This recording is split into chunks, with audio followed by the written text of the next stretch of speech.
काय नाव म्हणलं आपलं? बाबासाहेब दगडू खरा. काय झालं तर? रात्री 4:30-4:45 दरम्यान वीज पडली आणि मोठा गोळा पडल्यागत पडला ना. आतमध्ये करड होती. बर रिडीवर पडला ना. रिडी जागेवर तरफडायला लागली आणि आतमध्ये गेल्यानंतर तिथं त्या कोपऱ्यामध्ये थांबल्या गेला तो गोळा हां हां हां विजेला. बरं बरं असं लाल होता, असा लाल भडक गोळा होता बघा असा. बरं. तर म्हणजे आता ही काय काय आहे?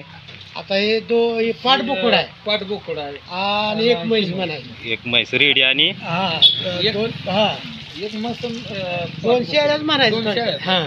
बरं. आतापर्यंत इथं कोण कोण येऊन गेले पंचनामाला? पंचनाम्याला डॉक्टर साहेब, डॉक्टर आलते, भाऊसाहेब आलते. बरं.